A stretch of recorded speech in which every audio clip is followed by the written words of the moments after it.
ፍርዬን አሳልፋ ሰጠቻት። ሊና ሁሉንም ነገር ሪከርድ ስታደርግ ቆይታ ነበር። ፍርዬ ህይወትን ልትመርዛት እንዳለች ለሮቤል ተናግሯ ነበር። ሮቤልም እንግዲህ በመሮጥ ለህይወት ሻይ ውስጥ መርዝ እንደተሰጣት ደርሶላታል። ይሄንን ለምን ያደረጉ ይመስላችኋል? የሮቤል አባትስ ምን አስቦ ነው? እንግዲህ በባለፈው ክፍል ላይ ህይወት ከእስር ቤት እንደተፈታች ህይወትም ከእስር ቤት ከተፈታች በኋላ ከኔ ጋር ነው መኖር ያለባት፣ አንተ እንደ ቤተሰብ መተህ ትኖራለህ እንጂ በፍጹም ህይወት ካንተ ጋር አትኖርም። ህይወትን የምትፈልጋት ከሆነ ትክክለኛ ሽማግሌ ልከ ነው ህይወትን መውሰድ ያለብህ ብላ ትለዋለች። ፍርዬም እንግዲህ እንደዛ ካለችው በኋላ ሮቤልም እንዴት እንደዚህ አስባ ከእስር ቤት አስፈትቷት ክሱን አነሳች በማለት እጅግ ደስተኛ ስለሆነ አይ በቃ አንቺ ደስ ይበልሽ እንጂ ምንም ችግር የለውም እኔ ሽማግሌ ልኬ እወስዳታለሁ በማለትም እንግዲህ እሷም ለታዴ ሄደዋል። ልጅህን እንኳን ባትለውም ህይወትን ከእስር ቤት እንዳወጣቻትና ክሱን እንዳነሳችላት ትነግረዋለች። ታዴም እጅግ በጣም ደስ ይለዋል የፍርዬ መቀየር። ፍርዬ እንዴት ለህይወት አስባ ከእስር ቤት አወጣቻት ብሎ እጅግ ቢደሰትም እንግዲህ አደራሽን ሁሉም ነገር የአንቺና የእሷ ብቻ ነው በማለትም እሷንም አመስግኗት ነበር። ሆኖም ህይወት እንግዲህ ሀሳብ ለፍርዬ አምጥታ ነበር። ቆንጆ ጠበቃ እንቅጠርና ያለውን ነገር እንጨርስ፣ ታዴም ከእስር ቤት እንዲወጣ፣ ሆኖም ከእስር ቤት ባይወጣ እንኳን እስሩ እንዲቀልለት እናደርግ ብላ ስትል በፍጹም አላደርግም፣ ብሩስ ከየት ነው የሚመጣው ብላ ስትላትም ብሩን እቤቱን አስይዘን እንበደር ብላ ሀሳብም ሰጥቷት ነበረ። ህይወትን በፍጹም አይሆንም፣ እንደዚህ የሚሆን ነገር አይደለም ብላ ትላታለች። እሺ እንመካከርበታለን ለማለትም እንግዲህ ከቤት ወጥቷ ሮቤልን እየሸኘችው ነበረ።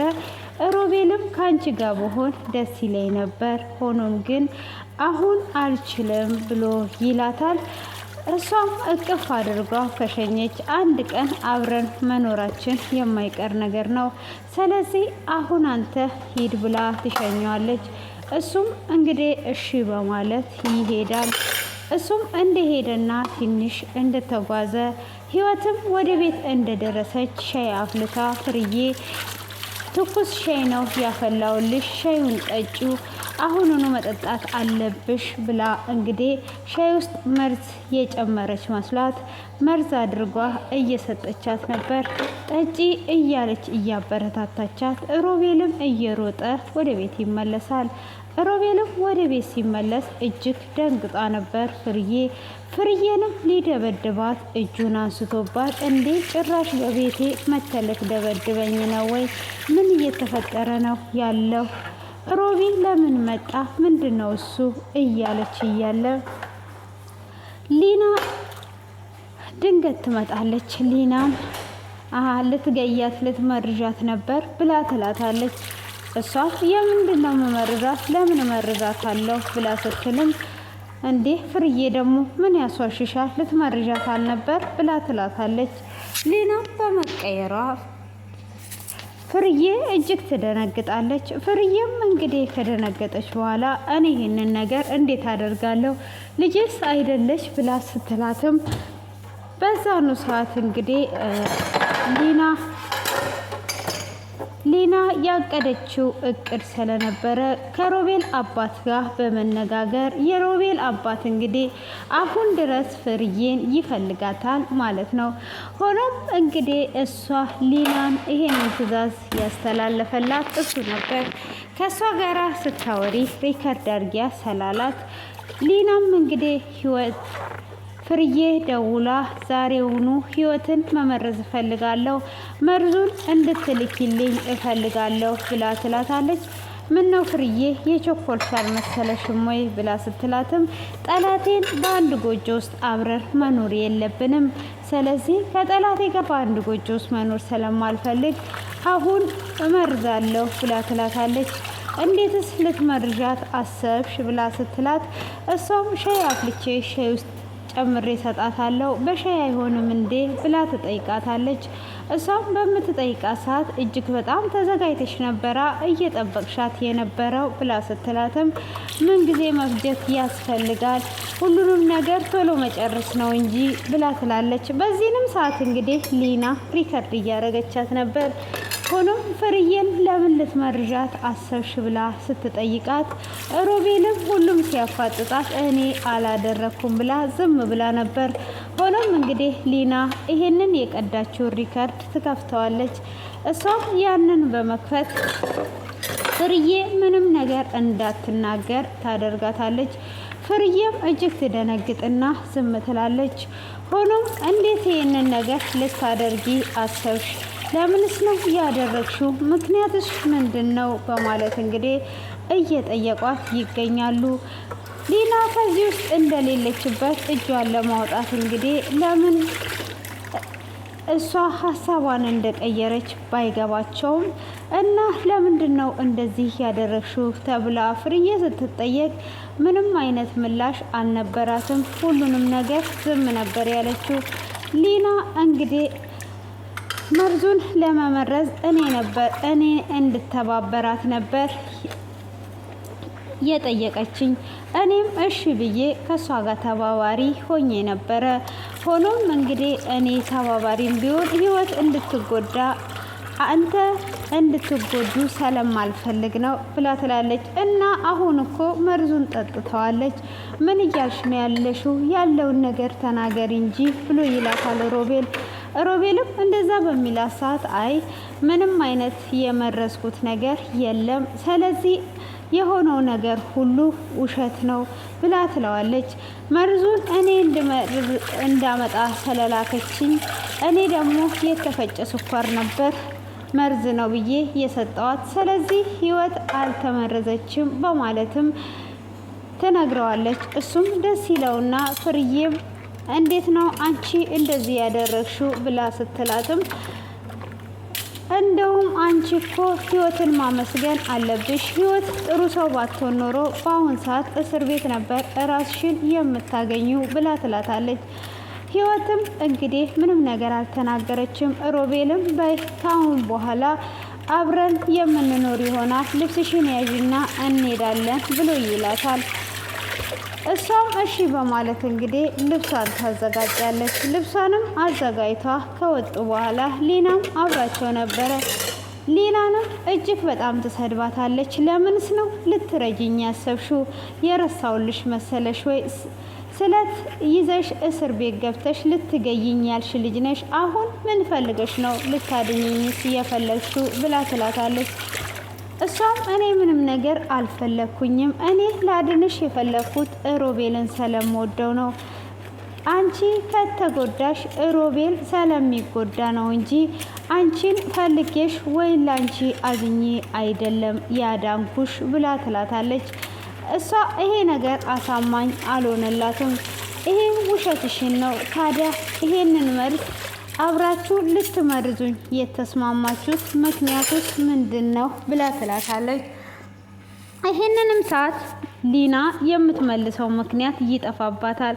ዋነኛ እንድንመርዛት ብላ ሀሳቡን ያመጣችው ሊና ነበረች።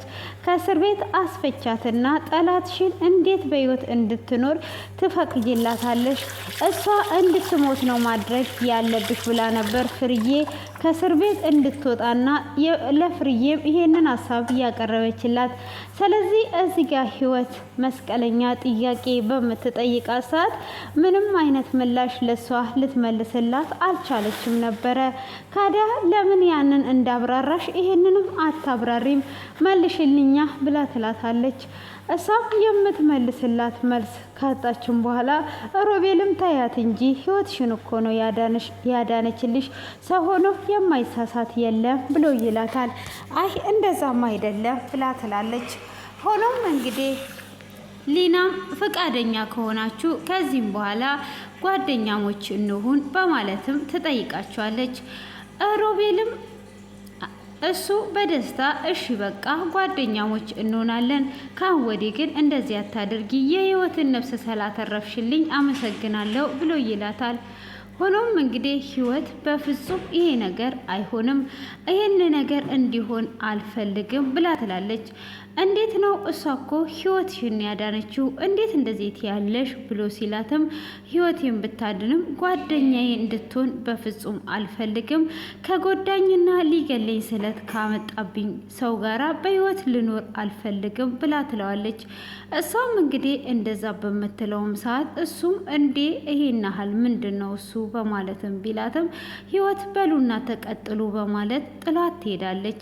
እሷም እንግዲህ ጥሏት ከሄደችም በኋላ ለምንድን ነው እንደዚህ የሚከሰተው በማለትም እንግዲህ ሮቤልም ሂዊን ተከትሏት እየሮጠ ይሄዳል።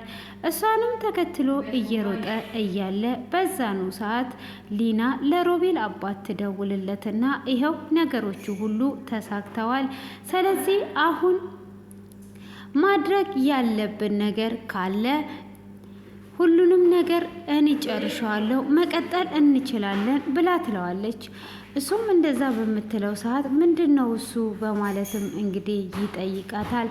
እሷንም እንግዲህ በጠየቃትም ሰዓት እሱም ሲጠይቃት እንግዲህ አብረው መቀጠል እንደማይችሉ ትነግረዋለች። ሆኖም እንግዲህ ህይወትና ሮቤልም አብረው ሄደው ነበረ። የሮቤልም አባት ምንም ችግር የለውም፣ ሁሉንም ነገር መስመር እያካሄድሽ ነው፣ የሚቀጥለውንም ነገር በርቺ ብሎ ይላታል።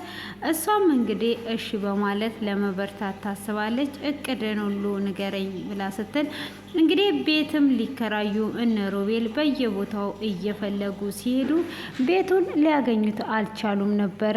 ቢፈልጉም ቦታውን ሊያገኙት ስላልቻሉ ካዳ ከየት ነው የምናመጣው በማለትም እንግዲህ እቤት ስንጠይቅ ሁሉም ዋጋ የተወደደ ነው የሚነግረን፣ እንዴት ማድረግ አለብን በማለትም ያስባሉ። እንግዲህ እነሱም ባሰቡበትም ሰዓት ካዲያ ምንም ነገር ማድረግ ስለማይችሉ ይሄንን እየተጨነቀና እያሰበ ይገኛል። እንግዲህ ይሄንን ነገር ቢናገርም እቤቱንም ቢያጡ ሂዊ ምንም ነገር አልከፋትም ነበር። በጣም ደስ ይላል ብላ ትለዋለች። ምኑ ነው ደስ የሚለው በማለትም ሲናገር ደስ የሚለው ነገር ካለ ከቤት ሳይሆን ደስ ከሚል ሰው ጋር ከኖርክ ራሱ ትልቅ ነገር ነው ብላ ትለዋለች። እሷም እንደዛ በምትለው ሰዓት እንግዲህ ወደፊት ደግሞ የራሳችን ህይወት ይኖረናል፣ አሁን ይሄ ትንሹ ቤታችን ሆን እንጂ ወደፊት መኪናም ትልልቅ ቤትም ይኖረናል እያለች ተስፋ ስትሰጠው ነበረ። እሱም እንደዛው ቃል ሲገባላት ነበር ጥሩ ደረጃ ላይ እንደሚደርስና ጥሩ ነገር እንደሚያደርግላት፣ በፍጹም ተጨናንቋ እንደማትኖር እየነገራትና ተስፋ እየሰጣትም ነበረ። ሆኖም ሂዊ እንደዛውም እንግዲህ እሺ ብለው የሆነ ክፍል አግኝተው እዛ ክፍል ውስጥ ባሉበት ሰዓት ተመስገን አሁንስ ቤት አገኘን ብለው እየተደሰቱ ባሉበት የሮቤል አባትና ሊና ደግሞ አዲስ እቅድ አውጥተው እየተመካከሩ ይገኛሉ። እነሱም እየተመካከሩ ያሉበት አሁን እነሱ አብረው እንዲኖሩ በፍጹም መፍቀድ የለብንም፣ እቤት አግኝተው ተከራይተዋል ብላ ትለዋለች። እና ቤቱን ተከራይተው አሁን አንድ ላይ ሊያድሩ ነው ብላ ስትለውም አዎ በቃ አንድ ላይ ያደሩ፣ ከዛን እሷ ታረግዛለች፣ አለቀ ጉዳዩ ብሎ ይላታል። እሷም የሮቤል አባት እነሱ እንደዚህ ያደረጉ ማለት እኔ እንደ ሞትኩኝ ቁጠረኝ፣ በህይወት እንደሌለው ለእኔ ይሄ ሞት ነው፣ አንተ እንዴት እንደዚህ ታደርጋለህ ብላ ስትልም ሌላ እቅድ አወጣለሁ እያላት ይገኛል። እንግዲህ ፍርዬንም በዛ በቦይሱ በማስፈራራት እየጠመዳት ይገኛሉ። እጅግ በጣም በሚያሳዝን ሁኔታ እንግዲህ ቤቷንም እንድትሸጥ ሀራጣ አበዳሪም ሆኖ እሱ ብር እንደሚያበድራት ካለበለዛ ደግሞ እስር ቤት እንድትገባ ሊያደርጉ ሁሉንም ነገር ጨርሰዋል ማለት ነው። ፍርዬንም እሺ ምን ማድረግ ትፈልጊያለሽ? ብር መስጠት ወይስ እስር ቤት እያለች እንግዲህ አማራጭ እየሰጠቻት ትገኛለች። እንግዲህ ፍርዬንም ወጥመድ ውስጥ ከቷ ሁሉንም ነገር እጅግ የሚያሳዝን ነገር ላይ ደርሰዋል። የሮቤል አባት እንግዲህ አሁን ላይ አዲሱ እቅድ ደግሞ ህይወትን እዛው ሽባ አድርገን አስቀርተን እሷ እንዳትንቀሳቀስ ማድረግ እንችላለን፣ ምንም አይነት ገቢ በእሷ ጋር እንዳይመጣ ብላ ትለዋለች። እሱም እንግዲህ በዛ በመስማማት ላይ ይገኛል። ሆኖም ሊና ጥሩ ሀሳብ ነው እያለች ነው። አሁን ላይ እንግዲህ ሮቤልና ሂዊ ደስተኛ ሆነዋል። ሆኖም ሽባ ለማድረግ እያሰቡ ይገኛሉ። እንግዲህ ቀጣዩን በጉጉት እንጠብቃለን። ሊናና የሮቤል አባት ይሳካላቸዋል ወይስ እቅዳቸው ይፈርሳል? ቀጣዩ ላይ ግምታችሁን እያስቀመጣችሁ እንገናኛለን። እስከዚህ ሰዓት በትዕግስት ተከታተላችሁኝ አመሰግናለሁ። ለዚህ ቤት አዲስ የሆናችሁ ላይክ እና ሰብስክራይብ ማድረጋችሁን እንዳትረሱ። መልካም ቆይታ